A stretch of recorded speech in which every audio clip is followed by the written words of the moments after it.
वंदे मातरम। आप सभी का नेटवर्क 10 में स्वागत है। मैं हूं संजय गिरी। चुनावी दौर चल रहा है। महाराष्ट्र में चुनाव है, झारखंड में चुनाव है और उत्तर प्रदेश के अंदर भी उपचुनाव चल रहे हैं। ऐसे में बहुत सारे चुनावी जो दंगल है वो आपको देखने को भी मिल रहे होंगे और यहाँ पर जो वाक्य युद्ध है वो भी लगातार चल रहा है। जी हाँ, बयानों का युद्ध। युद्ध तो बहुत प्रकार के होते थे, लेकिन आजकल एक नया युद्ध जारी हुआ है, उसे बयान युद्ध। और लगातार बड़े बड़े नेता ऐसे ऐसे बयान दे रहे हैं जिनको देखकर हर व्यक्ति ये सोच में पड़ जाता है कि आखिर ऐसे व्यक्ति इस तरीके के बयान कैसे दे सकते हैं। ऐसे ही कुछ बयान आजकल चर्चा में है और खासकर योगी आदित्यनाथ जो उत्तर प्रदेश के मुख्यमंत्री हैं, उन्हें लेकर जो बयान दिए जा रहे हैं वो खास चर्चा में है कि आखिर क्यों योगी आदित्यनाथ को टारगेट किया जा रहा है या निशाने पर लिया जा रहा है, या विपक्ष उन पर क्यों हमलावर हो रहा है।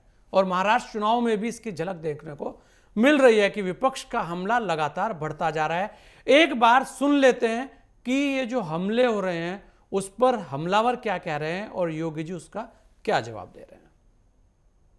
योगी आदित्यनाथ वो तो ऊपर से साधुओं का वेश पहनते हैं।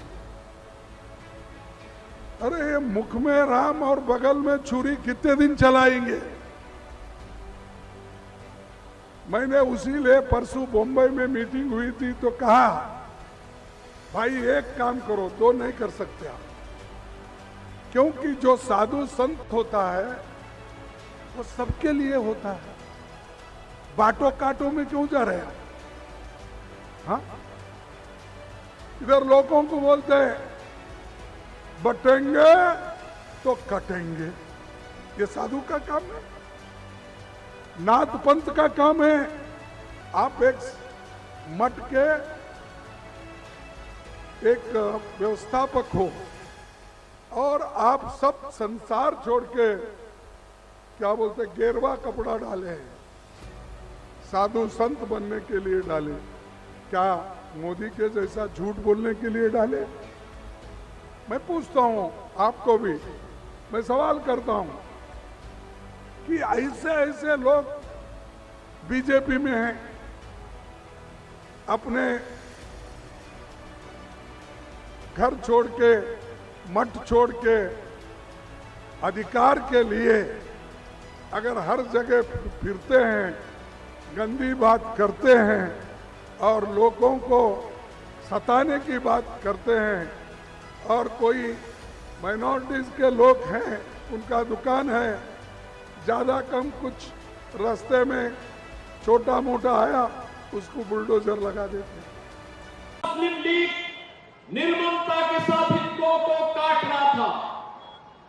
कांग्रेस का नेतृत्व केवल सत्ता लोलुप बन करके मौन बना हुआ था और देश के देशी रियासतों को भी ब्रिटिशर ने स्वतंत्रता दी कि वे चाहे तो भारत का हिस्सा बने, वे चाहे तो पाकिस्तान का हिस्सा बने, या वे चाहे तो अपने को स्वतंत्र अस्तित्व भी रख सकती है।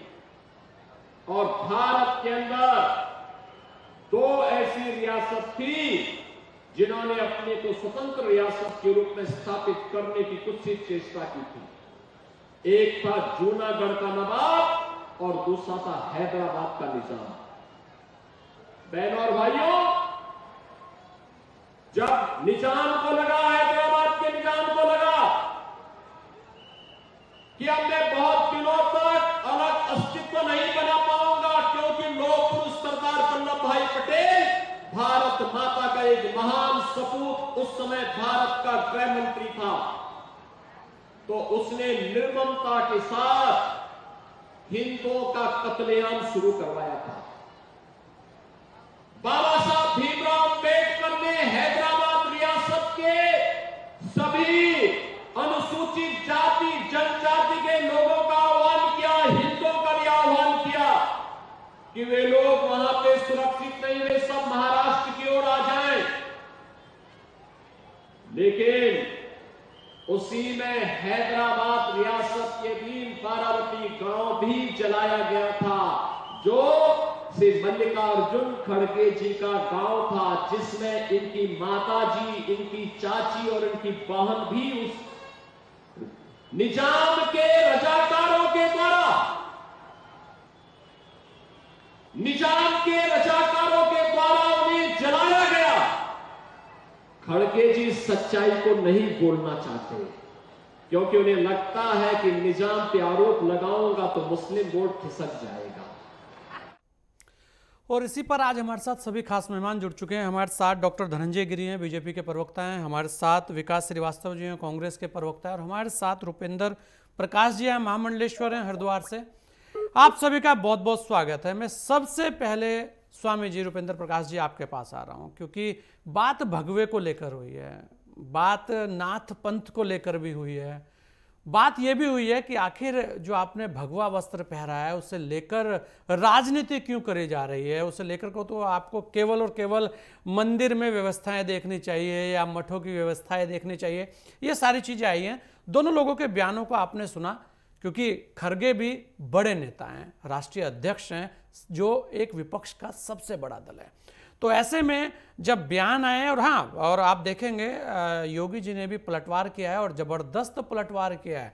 और बहुत सारी चीज़ें जो बहुत सारे लोगों को नहीं भी पता थी वो भी सामने आई है, चाहे वो निज़ाम की बात हो जूनागढ़ के और चाहे वो बात हो हैदराबाद के निज़ाम की। यहाँ तक कि ये भी आई है कि जब उनका गाँव जला तो तब क्या क्या हुआ, वो सारी बातें सामने हैं। लेकिन हम थोड़ा सा राजनीति से अलग हटकर एक बात करते हैं, क्योंकि रुपेंद्र प्रकाश जी, आप बहुत अच्छी तरीके से जानते हैं कि वास्तव में जो संत परंपरा है उसको निभाने के लिए कितने बलिदान करने पड़ते हैं, कितने त्याग करने पड़ते हैं, और उसके बाद जो जनता को जागरूक करना पड़ता है और इस धर्म को बचाने के लिए भी जो प्रयास करने पड़ते हैं। आपसे ज़्यादा बेहतर कौन जानता होगा।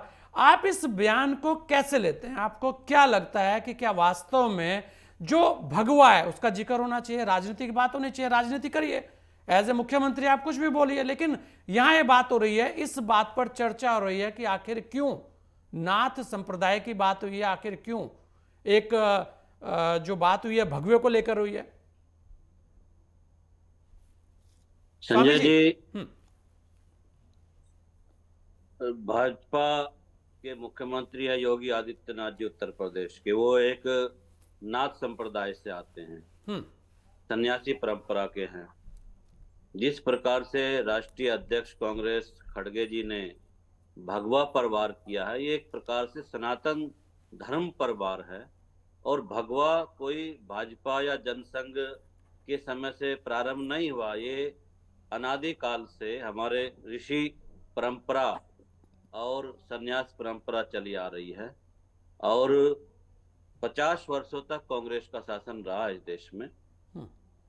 हम लोग देखते हैं कि कांग्रेस के शासन काल में भगवा को यूपीए सरकार ने भगवा आतंकवाद के रूप में भी समाज के सामने परोसने का काम किया। जो हम सब के सामने तथ्य आए, वाद न्यायालय में चला और वो लोग निष्पक्ष रूप से बरी हुए।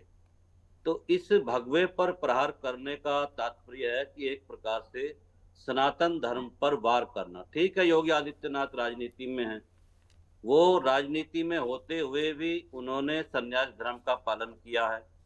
उनके ऊपर किसी प्रकार का कोई आरोप नहीं है। चारित्रिक आर्थिक मामले में कोई भी उनके ऊपर उंगली रखने तक का भी आरोप आज तक नहीं लगा है। सबसे कम उम्र के वो सांसद बने।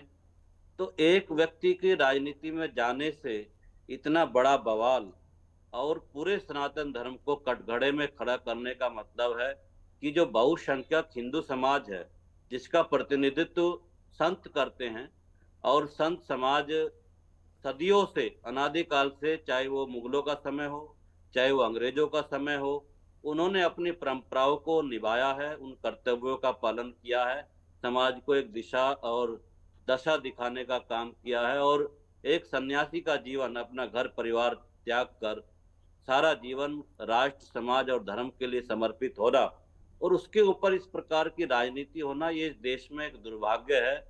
और एक जिम्मेदार व्यक्ति, जो एक बहुत बड़ी राजनीतिक पार्टी के राष्ट्रीय अध्यक्ष, वो इस प्रकार के बयान दे रहे हैं। इसमें कहीं ना कहीं ये पश्चिम देशों की एक बू आती है, जो कहीं ना कहीं भारत में जो सनातन धर्म के खिलाफ षड्यंत्र रचने का काम है, ये भारतीय लोगों का काम नहीं है सनातन धर्म पर वार करना।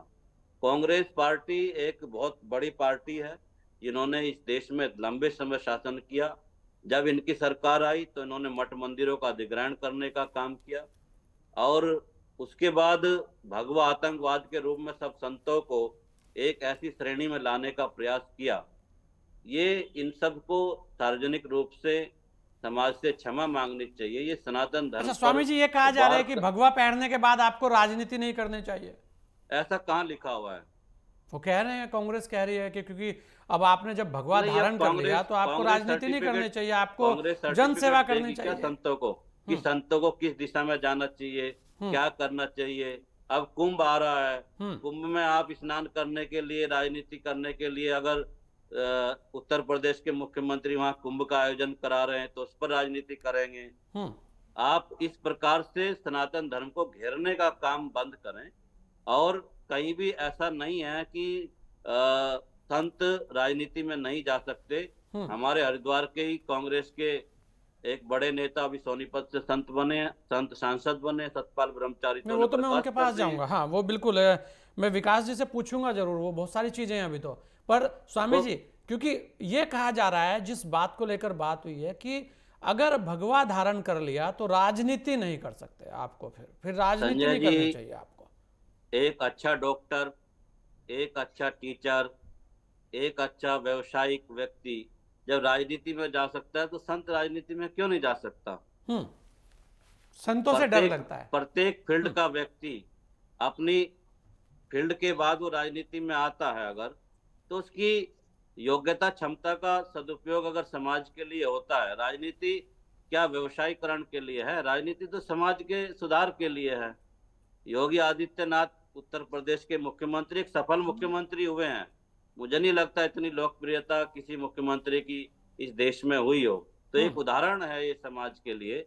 और संत राजनीति में जितने हमारे संत आए हैं राजनीति में, एक बहुत बड़ी श्रृंखला है। मुझे लगता है उनके द्वारा कोई अच्छा ही काम किया गया, कोई बुरा काम नहीं किया गया। एक व्यक्ति जो राष्ट्र के लिए, धर्म के लिए समर्पित है, अगर वो राजनीति में आकर सुचिता लाता है, राजनीति में एक नया मार्ग प्रशस्त करता है, तो उसमें तो लोगों को स्वागत करना चाहिए सबको। उनका लोगों को स्वागत करना चाहिए, नहीं देखना चाहिए। यहाँ यही बहुत सारी चीजें हैं कि संत को लेकर आखिर डर क्या है। डॉक्टर धनंजय जी भी हमारे साथ हैं। डॉक्टर धनंजय, अगर देखा जाए तो बीते दिनों सबसे ज्यादा हमले योगी आदित्यनाथ पर हुए हैं। और आप देखिए कुछ जो बयान था ना, उसके अंदर एक प्रमुख वाक्य बोला गया है जिसको लेकर शायद सबसे ज्यादा हलचल जो है वो मची हुई है विपक्ष के अंदर। वो था कटेंगे तो बटेंगे। उसके बाद जैसे ही कटेंगे बटेंगे चला, उसके बाद तो हमलों पर हमले, हमलों पर हमले, और हमले ऐसे ऐसे कि उनके जो बयान है वो आपके सामने भी। आपको क्या लगता है कि आखिर कटेंगे तो बटेंगे ने इतना ज्यादा क्या बौखलाहट विपक्ष के अंदर पैदा कर दी कि बड़े बड़े नेता योगी आदित्यनाथ को निशाने पर लेने लगे हैं? और लगातार अब तो भगवे को लेकर भी निशाना लिया जा रहा है, मठ संप्रदाय को लेकर भी निशाने पर वो आ गए हैं। क्या लगता है आपको कि डर कौन सा है? विपक्ष को डर है, कांग्रेस को डर है, या डर इस बात का है कि जनता बहुत कुछ जान रही है? धनंजय जी। सही, देखिए, भगवा वस्त्र नहीं है, सिर्फ एक वस्त्र के रूप में भगवा को नहीं देखा जा सकता। भगवा विचार है, ये भगवा रंग नहीं है, यज्ञ संस्कृति से निकला हुआ रंग है। जब सूर्य की रश्मियों का रंग भगवा, अग्नि शिखाओं का रंग भगवा। भगवा जो है वो त्याग, तर्पण, अर्पण, समर्पण का प्रतीक है भगवा। भारत भूमि ऋषि संतों और संत महात्माओं की धरती है। विश्वामित्र तो राजा से राज ऋषि बने, भृतहरि भी राजा से ऋषि बने। दधीची, पिपलाद, विश्वामित्र, वशिष्ठ, परशुराम ने राजनीति नहीं की, बल्कि युग धर्म को नहीं दिशा दी। जब जब राजनीतिक परिवेश धर्म पथ से भटककर अराजकता की तरफ उन्मुख हुई, भारत का संत समाज सन्मुख आया। राम जन्मभूमि के लिए साधुओं के सहयोग गया। नाथ संप्रदाय ने कई युद्ध लड़े, 76 युद्ध संतों ने लड़े हैं। और जो आज हम वंदे मातरम गाते हैं, वो बंगाल का सन्यासी विद्रोह अमर चित्र बंकिम के आनंद मठ से लिया गया है। गायों की रक्षा के लिए संतों ने आंदोलन किया। ये अलग बात है कि कांग्रेस ने उस पर गोलियां चलवाई, करपात्री जी महाराज के नेतृत्व में हुआ था। और जो हम कह रहे हैं कि एक रहेंगे तो सेफ रहेंगे, बटेंगे तो कटेंगे, सम्यक भाव में रहे, सावधान रहे। एकता में ताकत है तो हम लोग बचपन से सुनते आए, बचपन से समझते आए हैं। और ये सवाल ये उठता है कि कांग्रेस जिस मुगालते में देश को रख रही है, जिस धर्म के आधार पर इस देश का कांग्रेस ने बंटवारा किया, आज जब पाकिस्तान बटा तो वहां 15% हिंदू थे, और दूसरे साइड के पाकिस्तान जो आज बांग्लादेश है उसमें 30% हिंदू थे।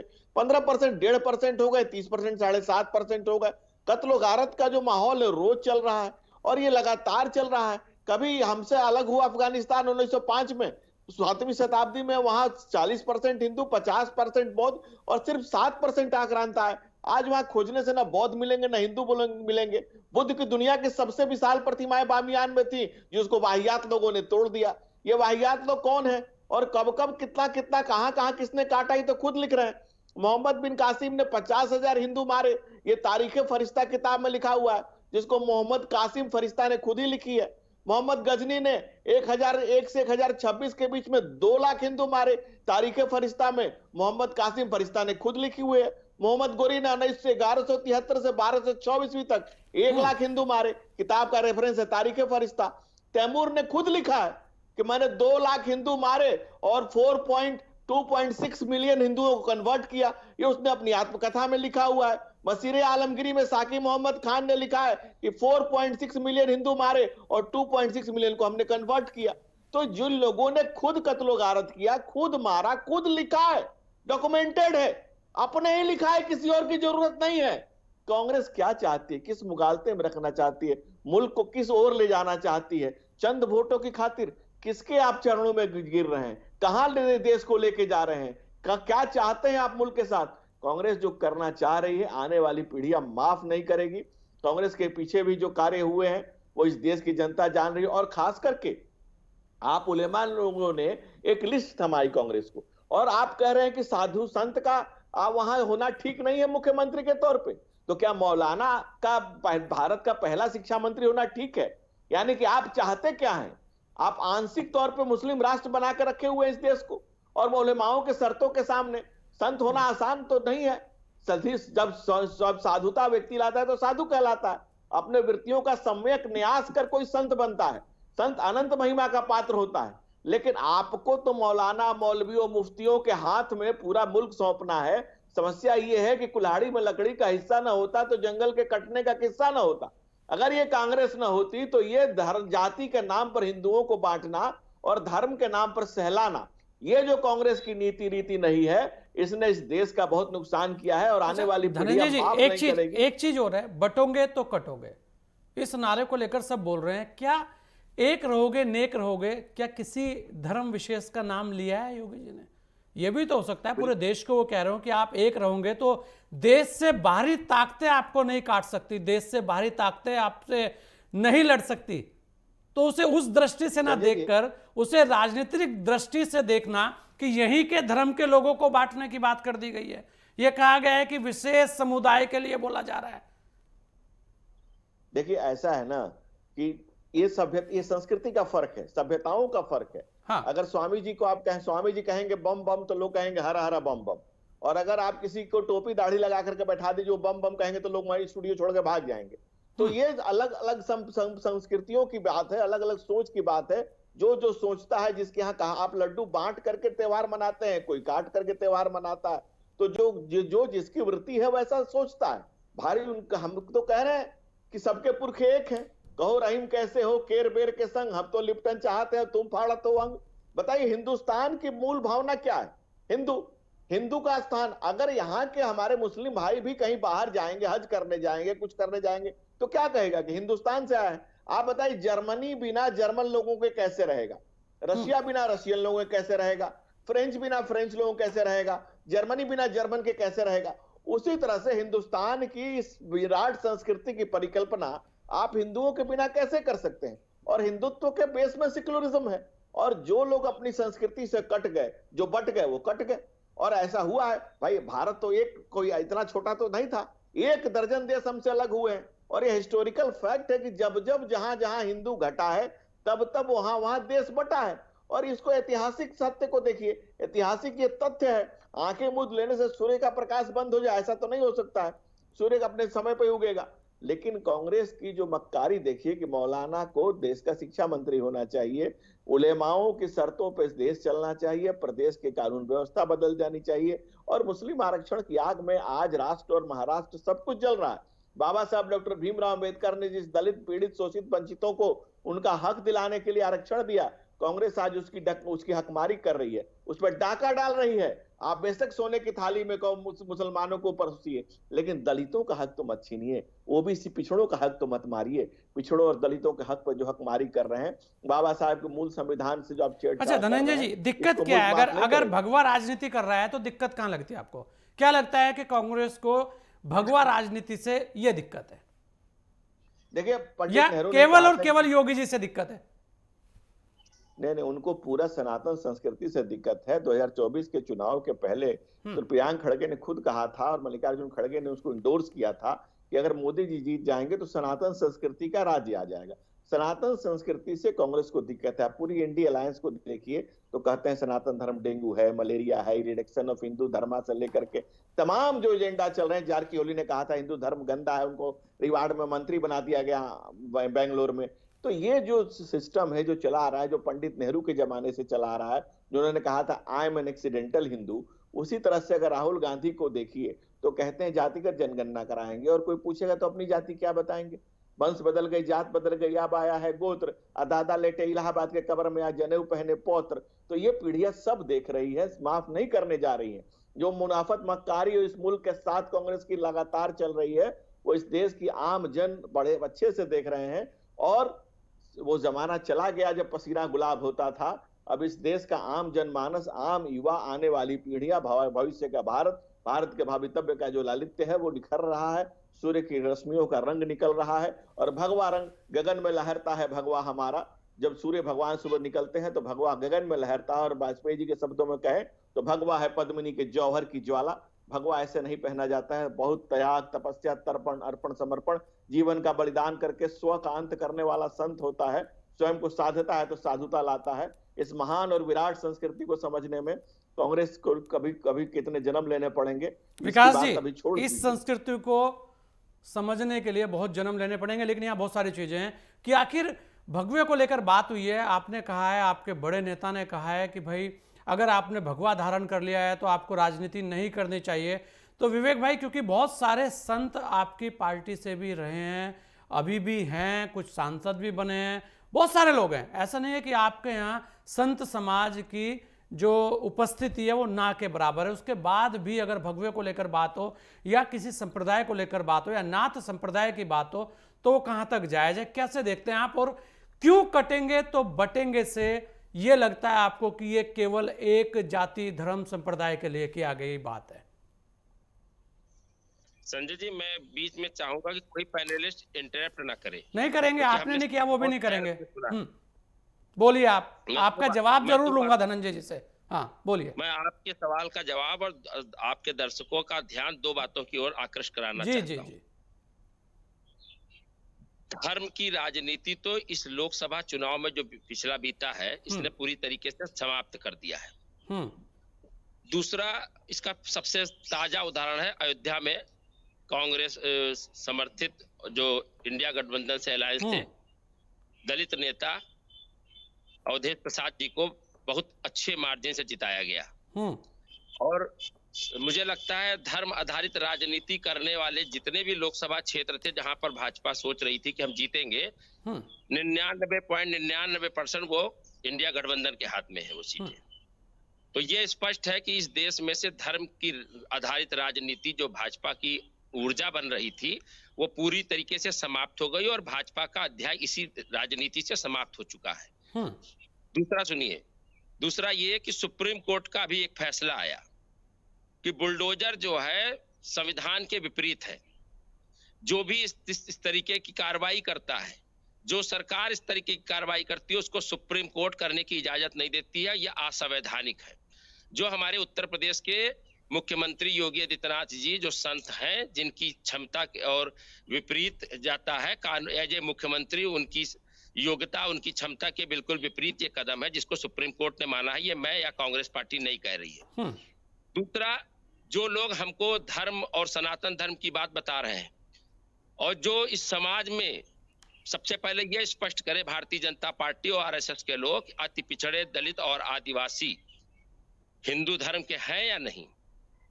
क्योंकि 2 अक्टूबर 2017 को रोहिणी आयोग बना, जिसका कार्यकाल 2 कार्यकाल योगी मोदी जी का भी हो गया, योगी जी का दूसरा कार्यकाल है, तीसरा मोदी जी का चल रहा है। भारतीय जनता पार्टी तीसरे कार्यकाल को पूरा करने जा रही है, पर रोहिणी आयोग जिसमें संवैधानिक अधिकारों को लेकर, अति पिछड़े, दलितों, आदिवासियों के संवैधानिक अधिकारों को लेकर जो समीक्षा होनी थी और जो आरक्षण में विसंगतियां पाई जा रही हैं उनको चिन्हित करके उसको सुधार करके अति पिछड़े दलितों को सामाजिक न्याय देने का जो वादा था 2 अक्टूबर 2017 महात्मा गांधी के जन्मदिन पर मोदी जी का, वो पूरी तरीके से निस्ते नाबूद निकला, फ्रॉड निकला, झूठ निकला। पूरी तरीके से मोदी सरकार इस अति पिछड़े दलितों के साथ संवैधानिक अधिकारों को छीनने में नंबर 1 रही पूरे कार्यकाल में, और इसी वजह से इस चुनाव में अवधेश प्रसाद जैसे सांसदों की जीत से संसद भरी हुई है और संसद में आज अति पिछड़े और जातीय जनगणना और सामाजिक न्याय की आवाज उठाई जा रही है, जिसको लेकर भारतीय जनता पार्टी हताश, निराश और पूरी तरीके से विफल हो चुकी है।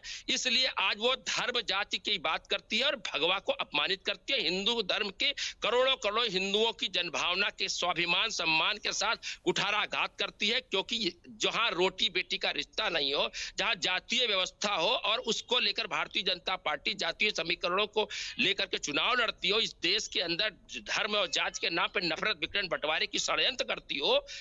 और इसका मैं उदाहरण नहीं दे रहा हूं, जब से भारतीय जनता पार्टी और हिंदू महासभा जो इनका मातृ संगठन आरएसएस है, इन लोगों ने जब 1939-40 में जब लोकसभा चुनाव हुए, 3 राज्यों में जब सरकार बनाने की बात आती है तो भारतीय जनता पार्टी ने मुस्लिम लीग के साथ मिलकर सरकार बनाया और श्यामा प्रसाद मुखर्जी ने इनके वीर सावरकर जो बुलबुल के पंख पे उड़ा करते थे, और इस देश को उन्होंने हमेशा 2 नेशन थ्योरी की बात किया, इस देश को हिंदू और मुसलमान में बांट देने की बात किया, उन्होंने इस देश के टुकड़े कर दिए।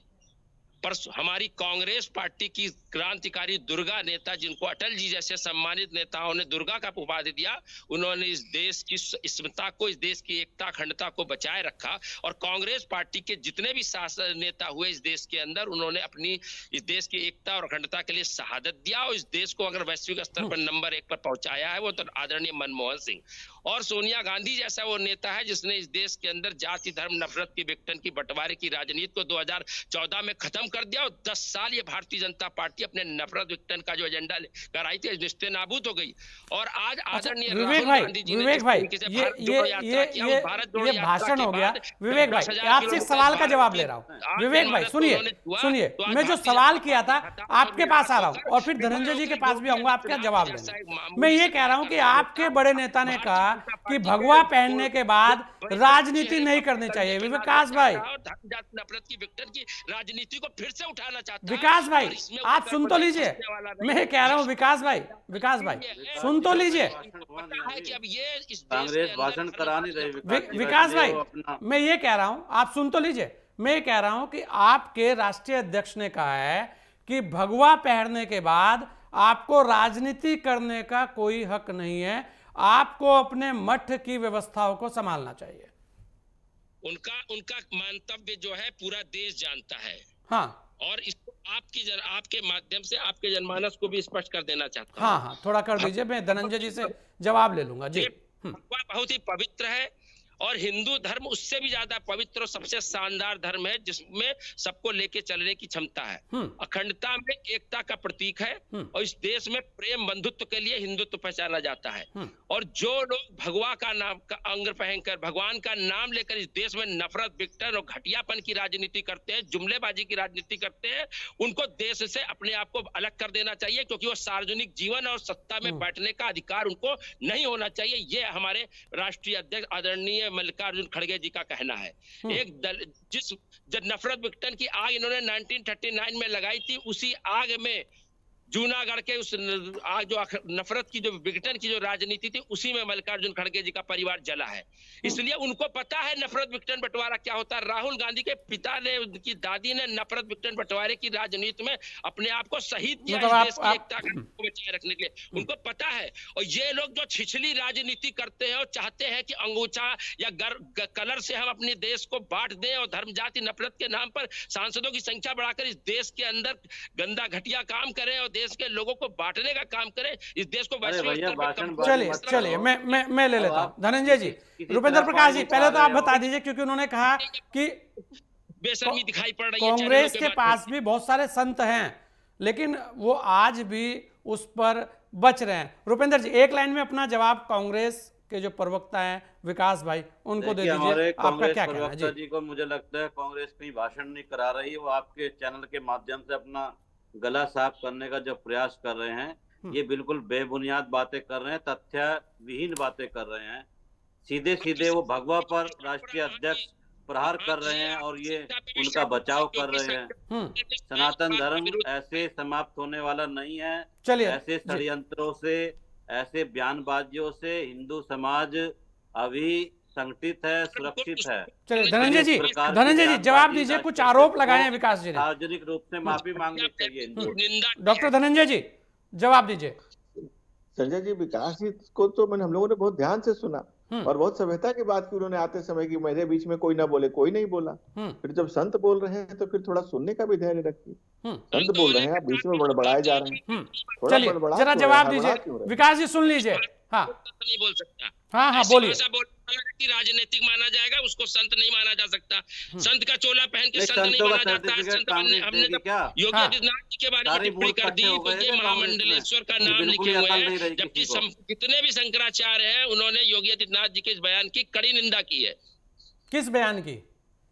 जो कौन से भी बयान की आप योगी दे जी रहे ने हैं, क्या क्योंकि मैं इस बयान दिया? बयान को रिपीट भी नहीं करना चाहता हूँ, ये हमारी स्मिता के खिलाफ है, भारत के संविधान के खिलाफ है। इस पर किस- तो डिबेट भी नहीं करना चाहिए। एक सामाजिक आपको विकास जी ये देना चाहिए कि किन किन शंकराचार्यों ने, भैया, चार कौन सी शंकराचार्य पढ़ रहे हैं हैं, विकास? किन्होंने योगी जी के कहाँ खिलाफ इनका बयान दिया है, बौद्धिक विकास ये हो आपको रहा है, सामने इधर लाना चाहिए था। बताइए चलिए इनको। डॉक्टर धनंजय जी जल्दी से अपनी बात रखिएगा क्योंकि समय कम है जी। संजय जी, मुझे बड़ा दिक्कत हो रहा है कि कांग्रेस में कितने पप्पू, ये गिनना बड़ा मुश्किल काम हो गया है कि कितने पप्पुओं की गिनती की जाए, कहां से शुरू की जाए, कहां खत्म किया जाए, कहां से ले आया जाए, किसको गिना जाए, और कितना अंदर में जहर है, कितना जहर है भाई, इतना जहर कहां से लाते हैं। और आपको संतों से दिक्कत है, गेरुआ से दिक्कत है, भगवा से दिक्कत है, गौ गीता गंगा गायत्री सबसे दिक्कत है, ये हम जानते हैं। आपको मोहब्बत है मौलवियों से, मौलानाओं से, मुफ्तियों से, जिनके चरणों में आप सर झुकाए खड़े हैं, उलेमाओं से प्रेम है, जिनके शर्तों को आप के सामने सर झुका के खड़े हैं कि उलेमा जो कहेंगे वो कहेंगे, उठ तो उठ, बैठ तो बैठ। मौलाना को आप देश का शिक्षा मंत्री बनाएंगे। आपकी सोच ही देश अच्छे से जान रहा है। और जो आप कह रहे हैं सीटों की संख्या 1990 के बाद कभी 240 आया है क्या आपको? अरे कभी आपको सीट की बात कर रहे हैं, सीट की टीस तो आपको है ही है। आप मुल्क के साथ जो मजाक कर रहे हैं वो इस देश का आम जनमानस देख रहा है, वो आपको माफ करने नहीं जा रहा। और तो और दूसरी बात, आपको किसने अधिकार दे दिया कि आप संतों पर बोलिए? दिक्कत यह है कि दूसरों पर बोलेंगे तो वो कहेंगे गुस्ताख रसूल की एक ही सजा, सरतन से जुदा, सरतन से जुदा। तो वो सेकुलरिज्म का सुंदर संगीत लगता है आपको। आपको लगता है कि सरतन से जुदा सेकुलरिज्म का सुंदर संगीत है। और संत अगर कह रहे हैं कि बटोगे, यूनाइट होने की बात कर रहे हैं, एक साथ की बात कर रहे हैं, जो पहले भी कहा गया, united we stand, divided we fall, सभी ने कहा है।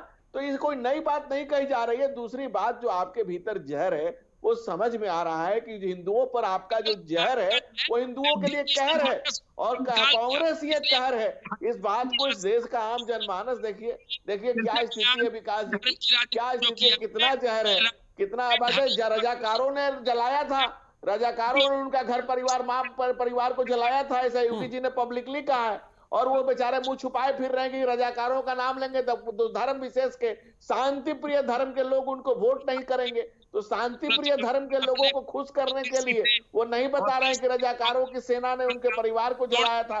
और इस देश को बंटवारा कोई एक बार तो हुआ नहीं है, कई बार हुआ, धर्म के नाम पे ही हुआ है। और अच्छा धनंजय जी, आपको लगता है कि आने वाले दिनों में योगी विपक्ष के निशाने पर रहेंगे? योगी विषय ही नहीं है राजनीति का, इसीलिए विषय में आने के लिए लगातार वो बार-बार अलग प्रलाप कर रहे हैं, क्योंकि उनको भाजपा विषय मानती है, नहीं देश मानता है, और उत्तर प्रदेश उनसे पूरी तरह निजात चाहता है। देखिए कितना जहर है ये, ऐसा इतना अगर जहर होगा तो जो भी आदमी भगवा पहनेगा, जो हिंदू सनातन संस्कृति की बात करेगा, वो कांग्रेस के निशाने पर रहेगा ही रहेगा। क्योंकि इन्हें वोट तो उनका चाहिए ना, उनका चाहिए जिनके जाली टोपी के जाल में देश फंसता जा रहा है, जो सीमाओं को अपने जाल में लिए जा रहे हैं, जो जंजाल पैदा किए जा रहे हैं, जो जच्चा जिहाद किए जा रहे हैं, जो डेमोक्रेसी को बदलने। अच्छा विकास भाई, चलिए इतना तो बोल दीजिए कि भगवे से दिक्कत नहीं है। विकास भाई ये तो बोल दीजिए कि दिक्कत भगवा राजनीति से नहीं है, भगवा में राजनीति कर सकता है आदमी, ये तो बोल दीजिए। भगवा इनके लिए सिर्फ मौलाना राजनीति कर सकते हैं, मौलवी राजनीति कर सकते हैं, मुफ्ती राजनीति नहीं कर सकते हैं, विकास भाई, मैं एक लाइन में बस। कह रहा हूं, आप ये तो बोल दीजिए कि भगवा पहनकर भी राजनीति सकते। की जा सकती है, क्योंकि राजनीति किसी की बपोती नहीं है। राजनीति बपौती नहीं है, पर जो व्यक्ति किसी भी रूप में होगा और नेताओं से अगर दो दो हाथ करेगा और भारत के संविधान का अपमान करेगा तो उसको मुंह तोड़ जवाब दिया जाएगा। अच्छा, वो ये नेताओं रूप से बना- दिक्कत है, नेताओं से दो दो हाथ अगर संत करेंगे तो वास्तव में जवाब दिया जाएगा। रुपेंद्र प्रकाश जी संविधान देखिए, तो संतों के लिए आपको भी बराबर ही है ना। भगवे में नेताओं से थोड़ा संविधान दूर तो रहना संतों होगा। के लिए अलग रुपेंद्र है। जी, भगवे में नेताओं से थोड़ा दूर रहना होगा आपको, वरना दो दो हाथ करे जा सकते हैं। चलिए, आप सभी ने अपना समय में दिया, इसके लिए आप सभी लोगों का बहुत बहुत धन्यवाद। बात भगवे की है, बात भगवा राजनीति की है, बहुत सारी बातें हैं, बात नात संप्रदाय को लेकर भी हुई है, लेकिन हम इतना ही कहेंगे कि राजनीति हर वो व्यक्ति कर सकता है जो भारत के अंदर रह रहा है और जो भारत का वासी है। उस पर वास्तव में ना बात होनी चाहिए, ना कटाक्ष होना चाहिए। हाँ ठीक है, राजनीतिक रूप से आप विरोध कीजिए, विरोध करना भी चाहिए, लेकिन शब्दों की मर्यादा दोनों ही ओर से सही रहनी चाहिए और उस राजनीति की गरिमा को भी बनाए रखना चाहिए। इस विशेष पेशकश में इतना ही दीजिए मुझे इजाजत। जय हिंद।